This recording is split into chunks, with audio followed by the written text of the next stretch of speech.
Welcome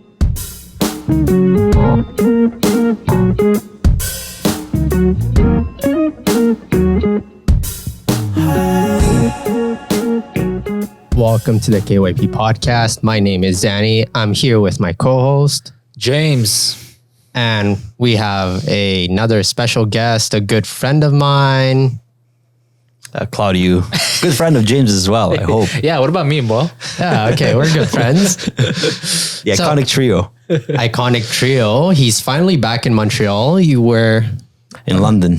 Tell us about yourself. Yeah, honestly, where should I start? So we've known each other for what, like five years? I guess that's a fair 2017, 2018.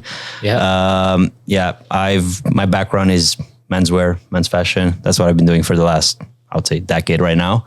And I've met both of you guys through that channel. So my background is, a lot of sales, a lot of like social media, a lot of entrepreneurship as well, 2 different businesses while I was in Montreal. And that eventually led me to live in London, where I've worked with Fox Brothers for a while, and now with Drake's on Savile Row. So yeah, it's been a long time in sort of like in the works. And now I work in the e-commerce side of things, so online business. So what are you, like a manager? Yeah, so right now e-com manager for Drake's. Nice, man. You went a long fucking way, bro. And a lot far away from home too. Yeah, honestly, like even if you probably would have told me 2 years ago that I would live in London and work there, I wouldn't have believed you. It was never really in the books. It was never really planned for. It just sort of happened, and I had an opportunity. I applied without having really any expectations. It worked out. One interview later, I was like, okay, this has some legs. Then a second interview later, and a job offer. This was with Fox like a few years ago. During COVID? Yeah, it was still COVID. It was 2021 at the beginning of the year. And, I just saw an ad on Instagram, and I was with, somebody you both know, Collins, when I saw that. And it was, I was like, I kind of feel like applying just for fun, if anything, there's nothing to lose there, just applying to try. Yeah. So he convinced me to do that. He gave me a hand with preparing for it. And next thing you know, as I mentioned, like an interview later, they liked what I had to say. And then a few weeks later, I was on a plane. I didn't really have a lot of time to process it, to prepare for it, to think about it. I just kind of like, I was just a yes man and just say yes to everything. Yeah. And when I was on the plane to the UK, it hit me, and then it sank in. There's no going back right now. This is real, yeah. So it's been a challenge since then. There's been a lot of ups, a lot of downs, mostly ups though. I think it's just, it's always a work in progress though, right? Yeah. You live and you learn, and you grow. And I think that's sort of like the bottom line of this. It's growth, personal growth, professional growth. That's amazing, man. I mean, just to bring it back, we worked together. You worked with Dany as well at the suit store, Le Parem. So, how do you feel, being so far away from home, from all your buddies? I'm sure you made new friends over there. How did it feel initially when you're on the plane? It's like, wow, I'm leaving my family. I'm leaving Montreal, where I was born. Yeah. What went through your head in that moment where it shocked you? Yeah. So basically, I wasn't born in Montreal, but it's home. It's home. Yeah, it's home. Montreal is home. Just wanted to clarify that if somebody's catching us. But leaving Montreal was a reality check for me, because this has been like a safe space for me. It's always been there when I needed it. Being home, being surrounded by people I know and I trust, and really good friends and partner, and everything in between. Good coworkers as well. Where I was working, I was always like, my work was always appreciated, and I was always respected as an individual and worker. And as I mentioned previously, there was no really time to process when this whole thing happened. It was just like, it happened within like 3 to 4 weeks. Yeah. Then had to apply for a visa, and then that got processed fairly quickly. And then next thing you know, I have a plane ticket, and I'm scrambling to get my life together because I'm moving alone across the pond, as they say, right? So it only hit me I had to fly through Toronto, and then from Toronto to London, and from the flight from Toronto to London is where it sank in. There's no going back. That's crazy, man. Yeah, And that's when it hit me, and it's like, okay, well, this is happening now. so so for the viewers, if you want to live abroad, because I'm sure there's a lot of people, including, myself and probably Dany, one day we want to live abroad. How did that came about to be? So what did you do in Montreal in order to get that role? Yeah. So again, it was like a decision that was made in a second, but the build up to that was years in the making. So, I started like a lot of other people working on the sales floor. That's what I did. That's how I learned about the product. That's how I learned about the history of the product. That's how I learned about, selling, talking to customers. And I've been fortunate enough to work at a place called Tozzi for many years on and off. And that's where I really grown as a in my professional life. I went to university, I studied communication, but fashion has always been the thing that no matter what I did, no matter what, how I changed as an individual was always there as it was always a constant in my life, right? And after working there for a couple of years, I was introduced to an individual with whom I started a business. He already had this idea going on, and he was already starting to make some moves. And he approached me, and then a few months in, we had a tailoring business in Montreal. We were doing custom-made tailoring, and we kind of hit the ground running. And it was one of the best experiences I had. I think just as for my creative side of business as well as entrepreneurship in general, working along this individual was amazing. I learned a lot. We've scaled the business tremendously in the first 2 years. We were just kids. I always like to say I was 24 at the time, 24, 25. So didn't know much. I was just kind of going with the flow. I was just saying yes to everything and without really thinking twice. And I think you'll realize that's like a constant in this story, is just going with the flow, is not questioning things too much, is not analyzing things too much, but take action, not just like talk about things, but actually do things. And that's really what happened with this venture. It was just like growth, learning. We still have, I'd say I'm not part of it anymore, but we built a store. We had, the brand was there, and it was just like an incredible experience for me until the very end. And so when did you, leave the company? Can we say Le Baron? Yeah. So I left in 2018. At that point, I was full-time employed. I was, self-employed, working full-time for the company. We've, had tremendous growth over the summer, and going into fall, there was just like the circumstances of the situation were such that I've decided to leave the business. And that's, I didn't know how to manage the company at the time, the challenges he was facing, and not having the proper mentorship, I think, at the time kind of led me to make a decision to leave the business. And, I often think, what if I stayed? What if things were a bit different?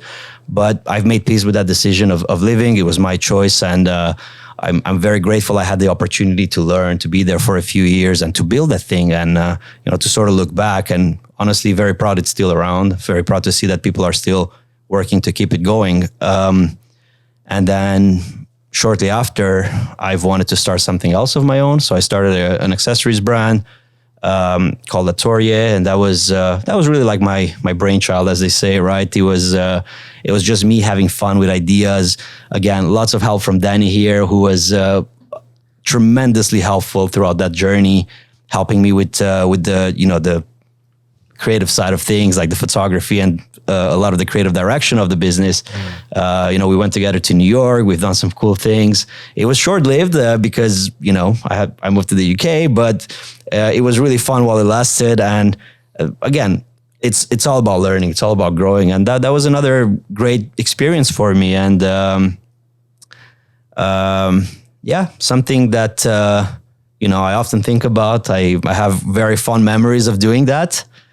And I think in the end, when you add all these things up, the years I've worked in retail, the made to measure experience for a few years, and then this creative company like doing accessories and being like a one man band, that's the accumulation that led to these doors being opened abroad. And that's where we're at today. It's thanks to being a yes man my whole life and just like not questioning things, not thinking about them, just like going with the flow and taking every opportunity that I was able to have new opportunities in a different country.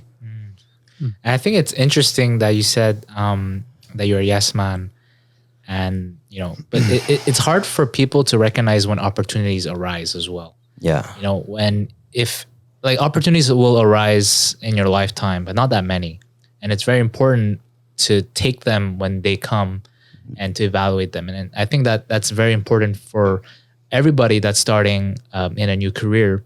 Yeah.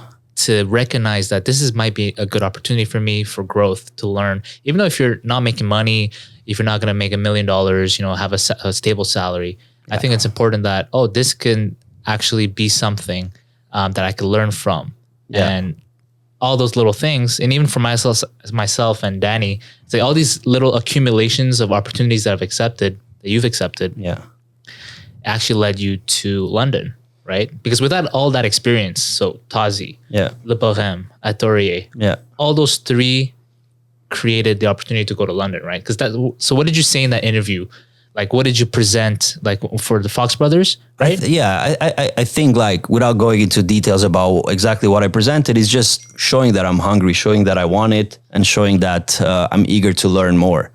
Because, no matter what, how much experience you have, there's always more to learn. And I think that transcribed into the interview, I think they've probably noticed that, I'm young, I'm eager, and I'm hungry for more. I want to learn. I want challenges. Yeah. And I feel like as long as I'm breathing, it sounds very cliche, but I'm always going to learn. I'm always going to be a student of life and of like, you never know everything. So there's always something to learn.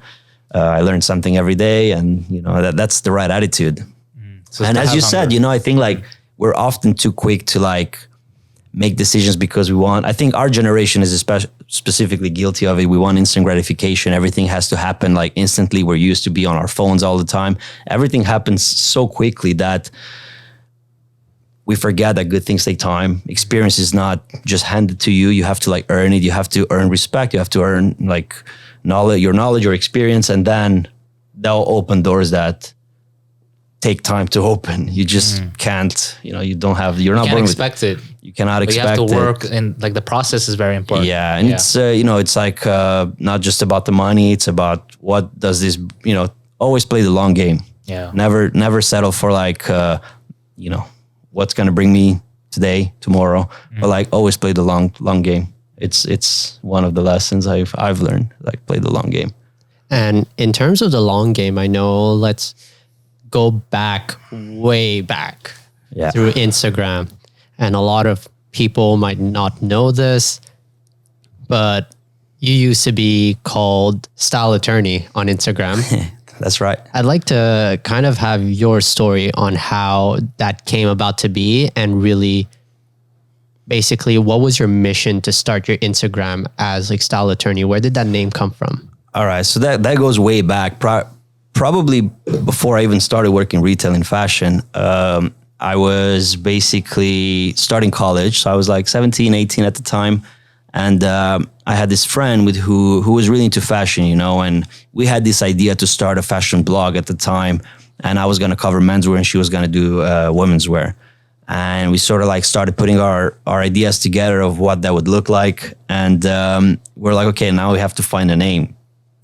So we were having a drink one night and we were just like shooting ideas back and forth. And the name Style Attorney came out. And I'm not really sure how I came up with that, but I think once I said that, we were both like, yeah, that sounds like it's got some legs. So we sat on it. We thought like, okay, that's going to be the site. I bought the domain. And then, soon enough, like she wasn't really into it anymore. She was like, she wasn't really sure she wanted to go ahead with the idea, but I did. And, it sounds a bit crazy to say for me right now, but I did have a fashion blog back in 2013, I want to say, to 2015, 16. Bro. I was like, it was the tail end of like the blogging era, and people made money at the time with blogging. And, it was like, but right before the influencer culture sort of took off, you were a blogger, and the blogger had a lot more weight and a lot more respect, I feel, attached to the, to the title. For me, it was a great experience that sort of like led me to work into retail, I guess. So that's like really, really the introduction to the fashion world. It was fun. I enjoyed taking photos and writing, little articles about what I was wearing and why. And, I think, again, very fondly of these memories. Like, it probably looks a bit ridiculous. And if you dig deep enough on the Instagram, you might find some of these posts. But you got to start somewhere. And it's proof that, you start and then you grow as a person, as an individual. And then, as you get older, you kind of refine your style and you kind of learn about yourself and what you like. And the pieces of the puzzle sort of like come together. But that was the beginning. So that's the name Style Attorney.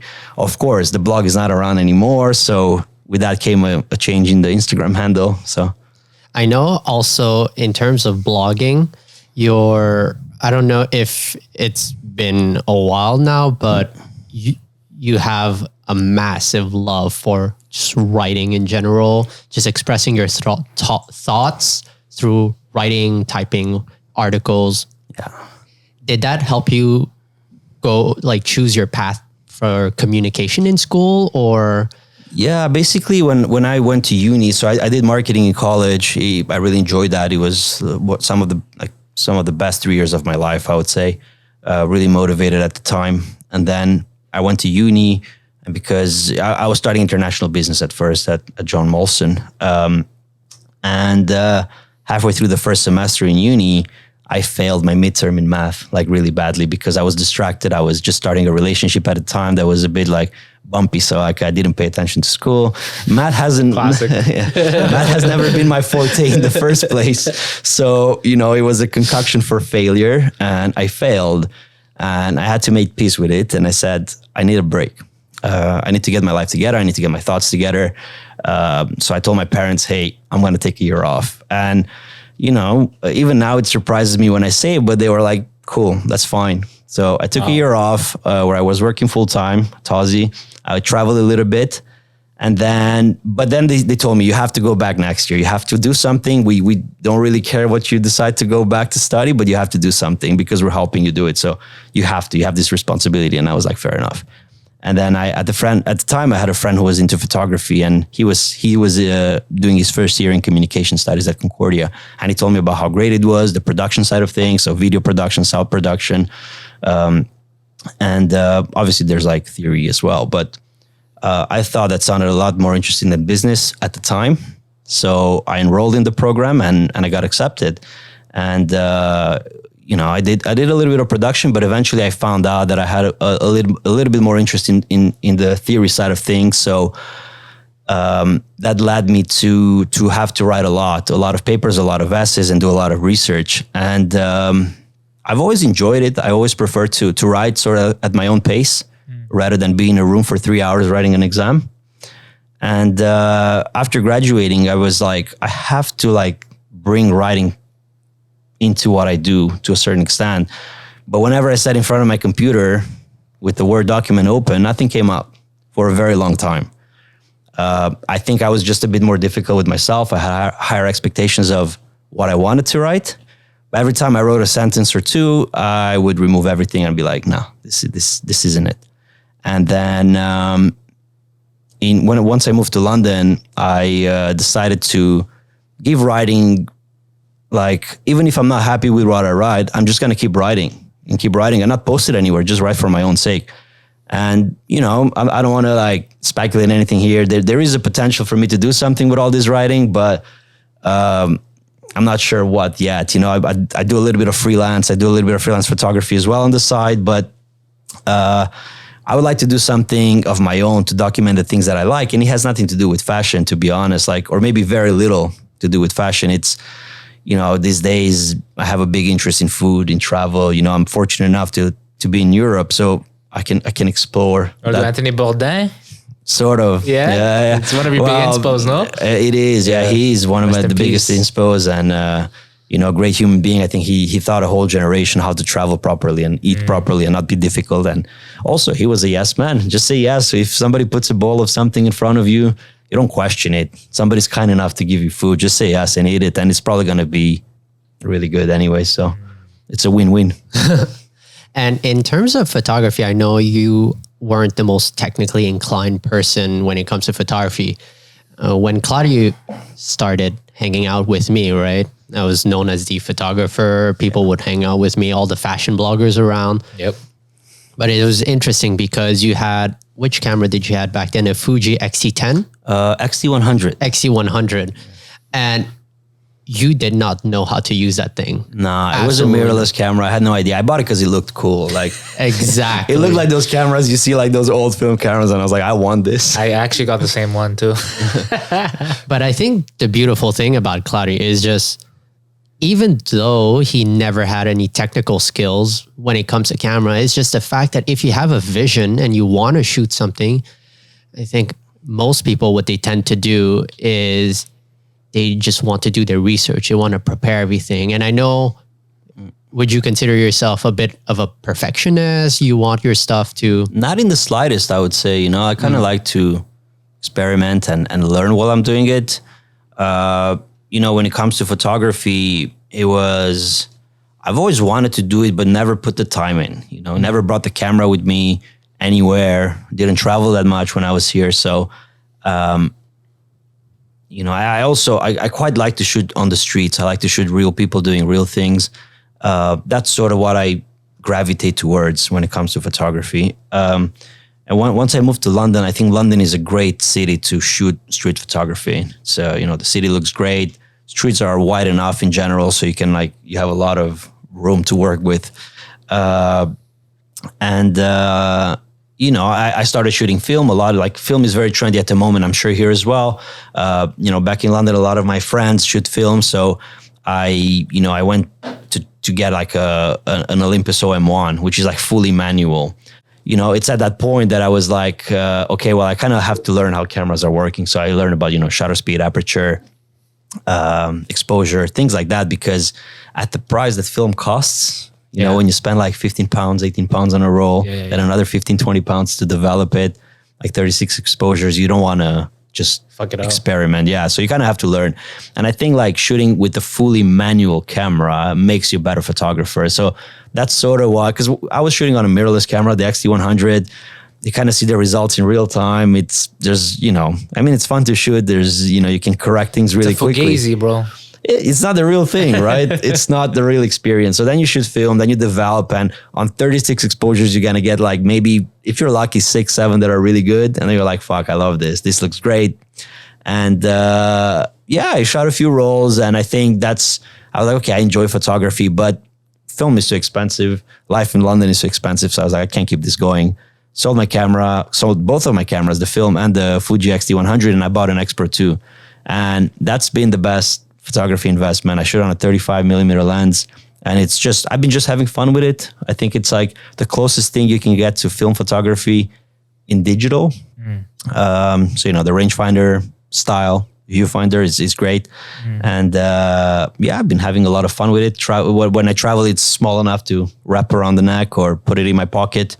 And it's been good. It's been great fun shooting with it. Don't you have an Instagram page for that? Yeah, so there's a second Instagram page that I do mostly photography on. It's called E for Eclectic. Damn. And it's an eclectic page. There's a lot of shit going on there. So it's like, did you start that from scratch?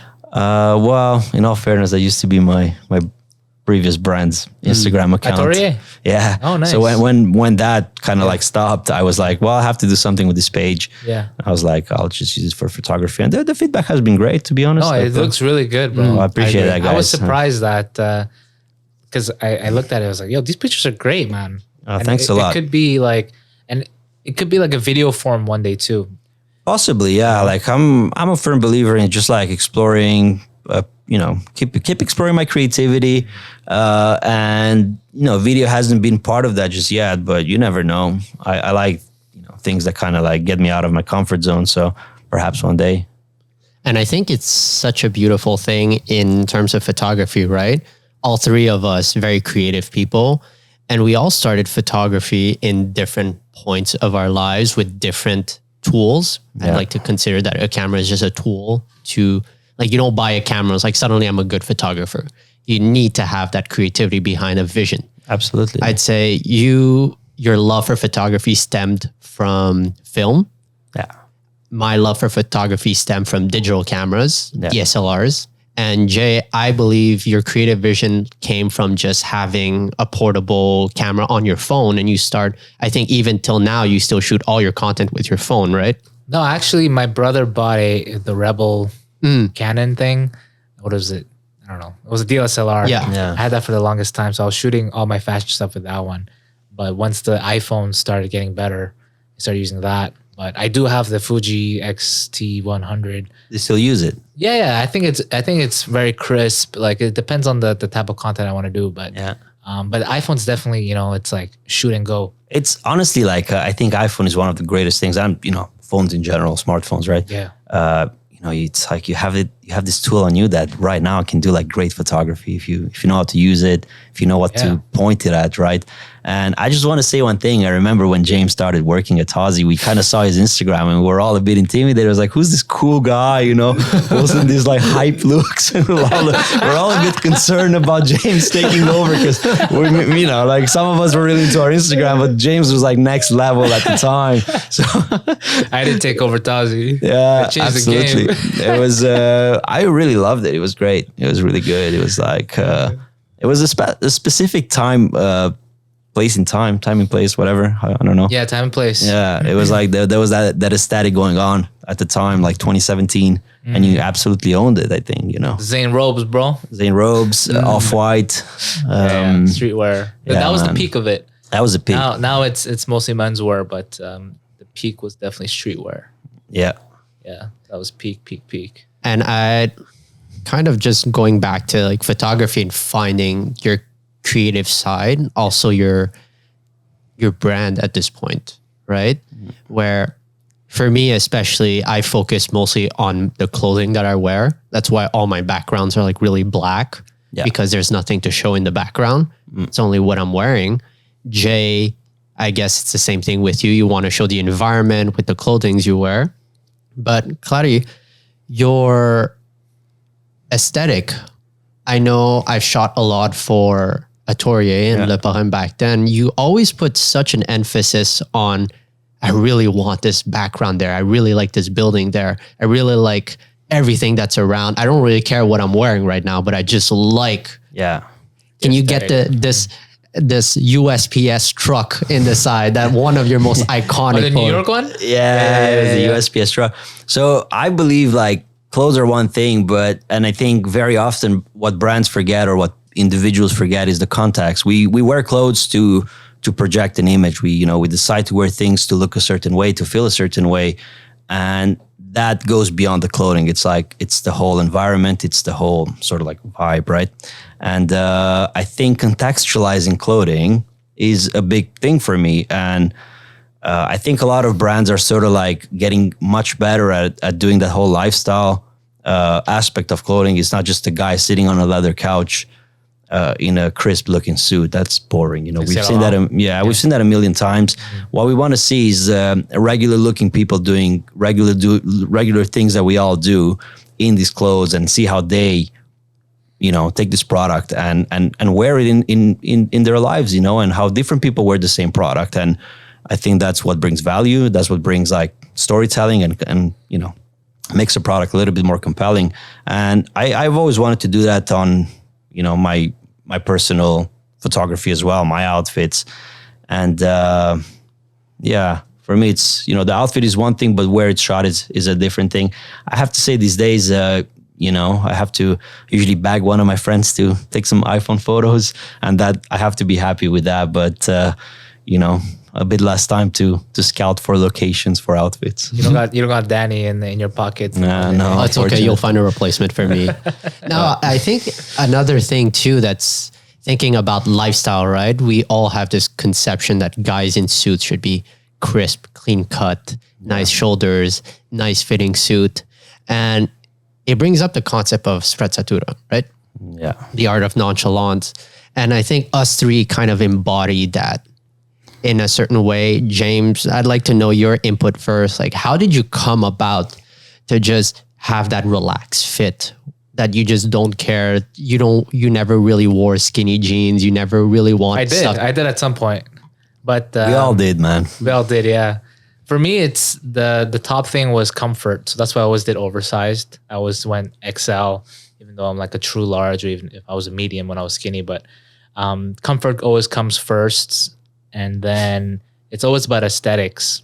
Obviously, you know what Claudiu was going at. It's all about the entire aesthetic. And when you were talking about, I like to use my environment with my clothes. It's all about how it looks as a complete. So I know a lot of the fashion guys, they always do the details, the brands, the watch, the shoes. But I feel like fashion, you know, especially if, you know, you don't have that much cash to have all these brands, it's good to have an overall sense of the vibe, as you were saying, Claudiu. It's like, you know, I'm wearing a $50 sweater and probably $20 pants, but it's just how you make it look expensive based on the attitude. So that's the nonchalance for me. What about you, Claudiu?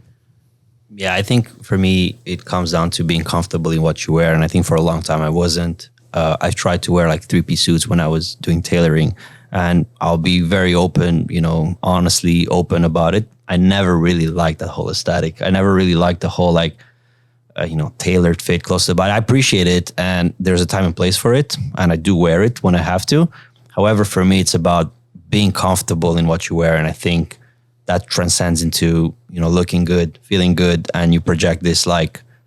It's the energy. Yeah, this energy, like, you know, I'm completely comfortable in what I'm wearing, and this is who I am as an individual. And you know, that led me to wear things like right now I'm wearing a fleece, a roll neck, jeans, and that's usually how you'll find me very often these days. Sometimes I throw on a blazer, very slouchy, you know, deconstructed, a bit oversized. That's, you know, I feel comfortable in that, and I think part of like you know, growth and finding your own style is trying different things. And there's nothing wrong with like trying something and realizing it's not for you, but it might work for somebody else. I think it's, you know, it's coming with what works for you is the best sort of like outcome you can hope for when you get into clothing. And then you find your voice and your identity. How about you, Dany? How did you, what does, you know, this whole like nonchalance, feeling comfortable thing translate into your style? Well, I think the first thing is, when I first started, I don't know about you, but when every guy starts with suits, right? You look at GQ. Yeah. GQ was the best place to look for fashion advice and everything. And you start scouring YouTube, you find all these guys like Real Men, Real Style, all these guys that says, all right, things has to be fitted to you. Things has to be this way. Things has to be that way. And then eventually, as you get through the menswear world, you start to discover, oh, there's a place in London called Savile Row that people dress really nicely there. And so you start inspiring yourself from them. But then for me, I was always so stuck up with my suits, right? Everything has to be tight. Everything has to be nicely fitted. That's because you're slim, Dany. You look good. These clothes look good on you. Me and James, not so much anymore. So, well, I think for me, after busting so many pants open, realized that wearing comfortable is more important. Yeah. But then I think I was so stuck up on the concept of having everything so nicely placed. You know, everything has to be a certain way. There's rules for everything. You can probably understand when I say Alan Flusser, everything has to have an order, a rule. 100%. But then when I started meeting Claudiu, right, he started wearing his ties to the side, split ties. His blade was a lot longer than his tail. Or sometimes he's like, fuck it, I'm going to just put my tail a lot longer. I'm going to tuck my blade inside of my pants because I don't want my tie flipping around. I'm going to uncuff my shirt because I want the wind to hit me and hit my arm because it's hot outside. And I started trying these things and I said, oh shit, this is actually a lot more comfortable to wear. And even though you do these little details, right? people don't notice. They still look at you in a suit and they're like, oh, you're very well dressed. There's just something Are you about going you. to a wedding? Are you going to a wedding? Sure, man. It's like Tuesday at 4 in the afternoon. I'm going to a wedding. Absolutely, 100% on the bus. So that's basically how I incorporated more into my style, just saying fuck it to the rules. And I've learned a lot of the rules, maybe most of the rules and all the OGs. And you look at these old school, old timers, these OGs of menswear, they never really respected the rules. Yeah, I mean, you get to a certain level, and as I said, you kind of get comfortable with what you like and, you know, your knowledge, and you kind of like break the rules. And I think that's what rules are there for. It's a guideline, you know, and until you learn and until you feel comfortable, I think there's some rules that are not meant to be broken, but a lot of them are, and you just got to find the ones that work for you. Yeah. So what's a classic rule for menswear? I would like wearing a black belt with black shoes, let's say. Yeah. I kind of agree with that one, but I only have a brown belt. So when I wear knitwear over the belt, I still wear black shoes because I only have a brown belt. I do remember you telling me, bro, you can't wear your black belt with your brown shoes, dog. Well, I'm not following my own rules, so sue me. Yo, shit. I was like, oh, shit. I don't have a black belt, so I'll just untuck it. They can't see my belt. Yeah, that's See, the I trick. just 86 that rule and said, fuck it, I'm never wearing a belt anymore because I can't find a belt my size anyways. Yeah, well, I don't have to wear belts anymore either, so welcome to my life. I'm lucky. I got a slim waist. But you have so your pants, they're custom made, right? So you always have a belt buckle, I got a Side tab adjusters. side side adjusters. That's the way to go. That's interesting. So how do you get one of those? I'd say the simplest answer is made to measure, Make it bespoke. yourself, If you have the money, like fuck you money. But there's a lot of brands these days that are coming up with side adjusters. They're starting to catch up with it. Even in suit ready to supplies. wear, Yeah, you know? ready to wear suit supplies are incorporating a lot of that. Yeah. And people are starting to understand that, hey, listen, a belt is not necessary, right? If you want to feel comfortable, you just have side adjusters. You tug them in when you stand up so you look thinner. And when you sit down after like a steak or two or a good pint at the bar, you just pop that out so you feel comfortable. Actually, I do have Y3 pants that have the side adjusters, but they're sweatpants. Do you know how sweatpants are loose with the drawstrings? Yeah. It's nice to have the thing so it doesn't fall off. Yeah. That's super cool, actually. Yeah, you see a lot more of that in ready to wear, and I think I think you mentioned it very, very briefly earlier, but menswear is having a momentum. It's right now. changing. Yeah. So a lot of the high fashion brands, they're doing Streetwear, baby. Yeah, no, streetwear is kind of like fading into like To menswear. yeah, It's a and mix. like the lines are blurred. This is what I predicted, bro. You did. I did predict this. I went to fashion school and I was like, yo, let's make a brand that's streetwear, but also menswear. Yeah, 'Cause I was and- working at Tazi and I was learning about menswear. I was like, yo, we can mix this shit up. Yeah, and I think a lot of people do very successfully. Even if you look at brands, I think like we can all agree here, Emilion d'Or is probably owning it at the moment. Yeah, so yeah, I agree. especially when they do things with us at Drake's. You know, it's like they take the the like preppiness, English, sort of like sartorial heritage of Drake's, and then they're able to mix it with their like Hoodies, New York, yeah. typical New York like streetwear Yeah. culture, and it looks good because. I mean, their vision is great. Their creativity, creative direction is amazing. So I think that embodies that whole idea that you can mix the two together as long as you know what you're doing. Yeah. And when the stars align, when everything looks good, it's a beautiful thing to see. And I think it's like, I think more brands are sort of picking up on that. I can think of a bunch right now, but it's great. It's I like to see that. And sometimes, for full disclosure, I like to mix this on Savile Row where I work. And, like I get certain looks sometimes, there's shops that have been there for like 250 years. So these people, it's an older generation. Some of the tailors who work there, and they might give you a little bit of a look, but I think, it's sort of like our responsibility, our generation's responsibility to, own what we like and, don't be afraid. Don't always conform to the rules. And I think you have to respect what these people have done and protect the heritage. I'm a firm believer in that. But I also think you should also spice it up sometimes, switch it up, try new things, and absolutely nothing wrong with that. I think what's interesting is basically what you're saying about the rules and the heritage is a lot of people are gatekeepers in a way where it's like, this is how it's done. I want it to be done that way and remain till the end of time. But a lot of people don't realize that people who came before us did something for us now to take that and revamp it to our vision. They've laid down the foundation for us to be where we are today. And that's what I love about Drake's too, is because you look at a picture and you know it's Drake's immediately. Yeah. And they've taken so many things and they've made it so nice. Yeah. And even for me, right? Like a lot of people, they see me, I wear like a 3-piece double-breasted with a waistcoat in the middle. People are like, you're not supposed to wear that. You're supposed to wear like a single-breasted jacket and a waistcoat in the middle. You're not supposed to untie your double breast. I'm like, listen, bitch, I live in Canada. I'm fucking cold. I wear a waistcoat underneath because I'm cold. I don't wear it for style.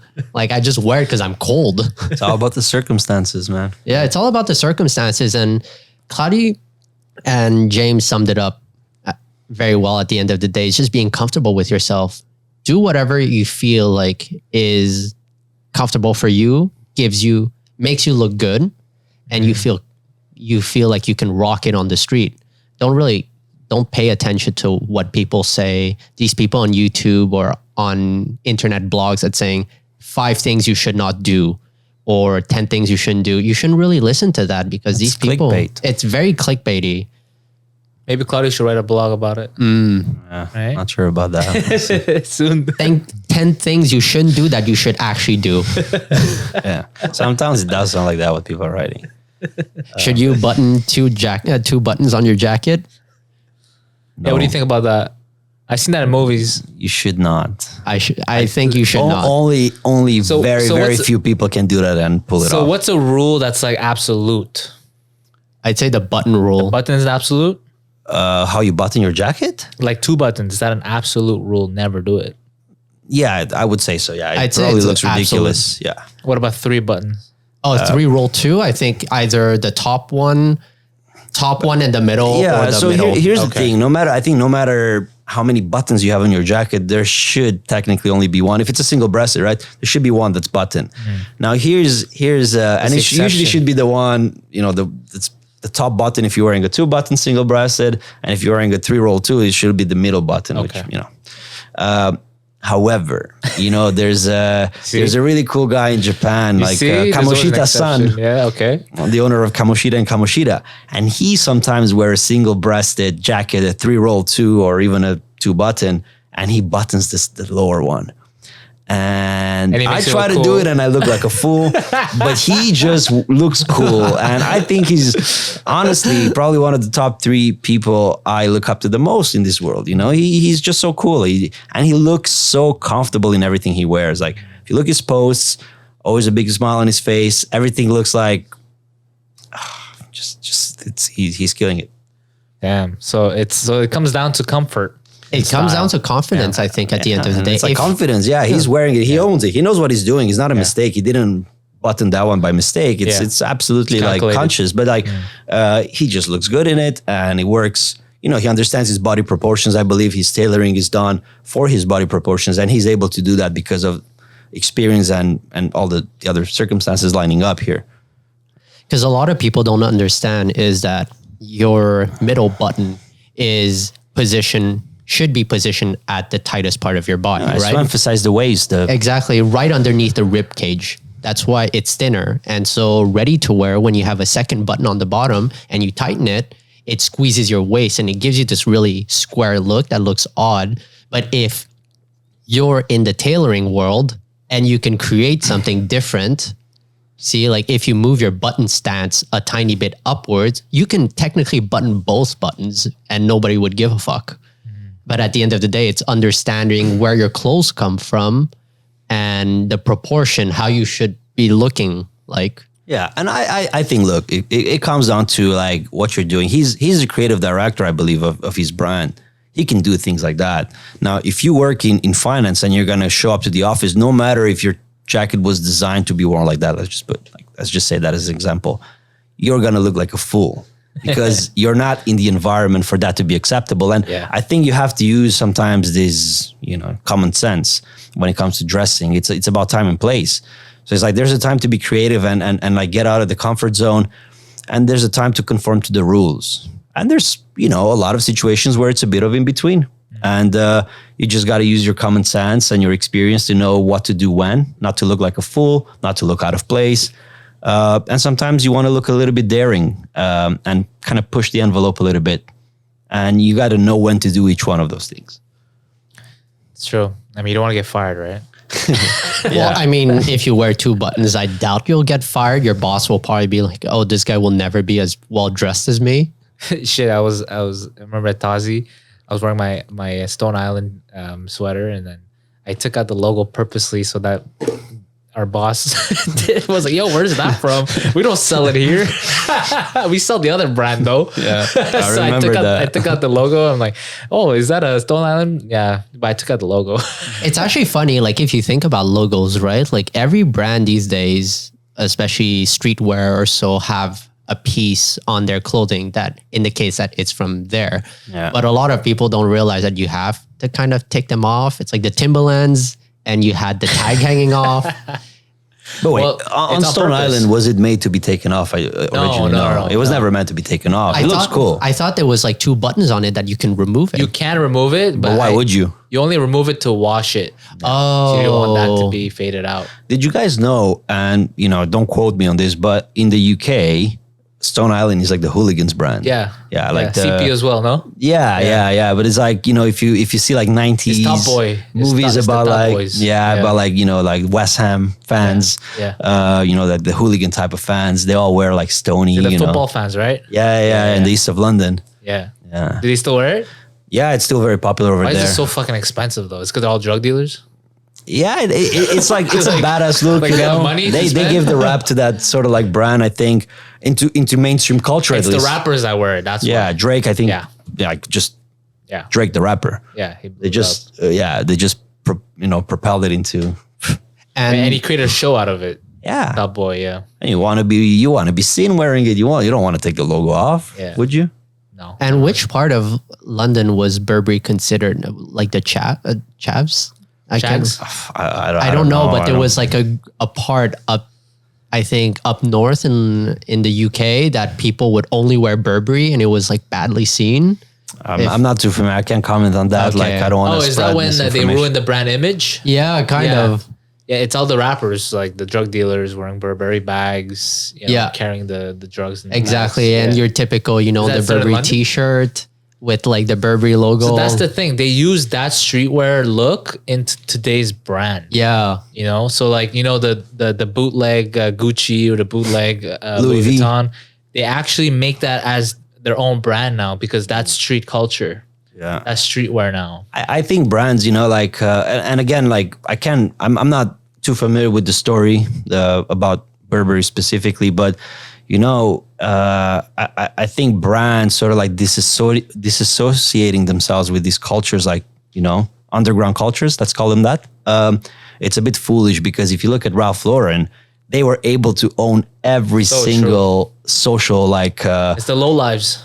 Yeah, in the 90s, like the low lives in New York, and you have your polo from the streets, and all these guys wearing like polo sport and just like Ralph Lauren pieces, and you look at all these photos, and they look so cool. And Ralph Lauren, to my knowledge, they never said like, no, we don't want to be associated with this crowd. They were always embraced it. But then at the same time, you have guys on Wall Street wearing Ralph Lauren Purple Label, and then you had guys, who kind of like the whole Americana culture wearing double RL, and it's just like, I know it's a bit cliche and everybody talks about it, but Ralph Lauren just owned the whole culture. American dream, and this is like he embraced it. He created it, and it's like, this is what makes America. I think this is the good side of America. This is like people from different walks of life coming together under one label, and it's this ironic story of like corporate America, but also struggle and immigration and blue collar America as well. Yeah, exactly. And it's all kind of like falls together under a brand banner. But it's beautiful. It looks great. But that's why they have different lines, right? Yeah. And everybody's sort of inspired, no matter like if you're a Wall Street guy or, if you are a rapper or anything in between, you kind of aspire to wear Ralph Lauren for different reasons. Kanye West, bro, pink polo. Yeah. Perfect example. So yeah, I think that was a really fun conversation on like fashion, photography, everything in between. But I think we'll go back to, as the last question I have for you, Claudiu, I know throughout your journey in life, you've learned different things. You've met cool people in your lifetime, and suddenly opportunity arose and you decided to pack your bags. You left. I know you had a tough time in the UK too. You were contemplating on coming back, and every single one of us in Montreal told you to stay there and just push through. Yeah. But leaving everything behind, do you believe that today, where you are right now, is the grass greener on the other side? I mean, look, I guess that's a great question. And I think the answer to that is yet to be answered. It's a difficult one. You know, it's like, you know, I'm lucky in a lot of ways. So I packed my bags, moved without really thinking about it. I bought a ticket to come back to Montreal very early on. And everybody told me, don't come back. There's nothing to come back to. And I've sort of like made it that way, that there was not much to come back to for different reasons. And I realized that, you know what, these people might be right. I have this chance to be in London, which is arguably the best city for what I want to do, to learn, to build a career. And they're telling me to stay there. And I realized, you know, these people, Montreal is always going to be here. So I can always come back to it. And they're right. I should stay there. I should, you know, like take this opportunity and learn. And sure, it's not easy. It's not like, you know, the grass in London is actually greener because it rains a lot. But it's less snow, huh? Less snow or barely any snow. But, you know, it's a challenging city. It's one of those like big cities, you know, like New York, Hong Kong, I imagine must be the same, where it kind of like it drains your energy. You know, you know, because you want to have a social life, you want to earn a little bit of money, you want to be successful, you want to have your own sort of like voice and style, and you live in one of the greatest cities in the world. You don't want to just stay home. You want to go out. You want to like have a social life. So in order to do everything, it's challenging, it's hard, but it's also beautiful and rewarding. And right now, I wouldn't move anywhere else in the world. I want to stay in London for the foreseeable future. I love it. I think it's one of those like, you know, there's a lot of things that are better here, and there's a lot of things that are better there. And I think, if anything, it gives you perspective. When you live in different places and face the reality of different places, it opens your eyes and you realize, you know, the grass is not necessarily greener. You might like Montreal. If you live in both, I think you're entitled to have an opinion and say, well, you're entitled to have an opinion in any case, but like, then you can have a proper educated opinion and say, well, I like Montreal more because X, Y, Z. And I could say, well, I like London more because of X, Y, Z. And both of our opinions are valid because different cities, different places appeal to different people for different reasons. And we all see things differently. And, you know, I think right now for where I want to be and what I want to do, I'm at the right place. You know, I'm very grateful to be from Montreal. I think it's great. However, you know, I'm very happy to be where I am. I'm very grateful for the opportunity I had. I work with, you know, my favorite brands. So it's a blessing, and it's part of the journey. I'm growing, I'm learning. And I guess the final answer is no, the grass isn't greener, but it's less white, eh? Yeah, that's why it's definitely less white. And that says a lot for me, at least, because my boots are ruined. I just got to Montreal 2 days ago with nice leather boots, and big mistake. But yeah, thank you for tuning in to the KYP podcast. Thank you for having me, guys. It's an honor. Where can we find you? Where can you find me? On social media. Not anymore. No, it's not Salvatore. It's at Claudiupg. That's CLAUDIU. PG on Instagram, and you can find me at any given pub in central London, and on the floor of Drake's. No, you're behind in the office. You're yeah, in the so office. I'm not on the shop floor. But if you're in London, if you want to come say hi, shoot me a message, and we'll make it happen. Absolutely. And can you also point to where the audience can also look at your photography page? Yeah, so my Instagram for photography, it's at E for Eclectic. And, you know, I would say stay tuned for that. There's something in the works. There's a personal project related to that. So especially if you're into food, travel, lifestyle, culture, and fashion, there's going to be a treat. Perfect. So thank you for tuning in again to the KYP podcast. My name is Dany. I'm here with my co-host, James, and our special guest, Claudiu. And so remember to kill your pride.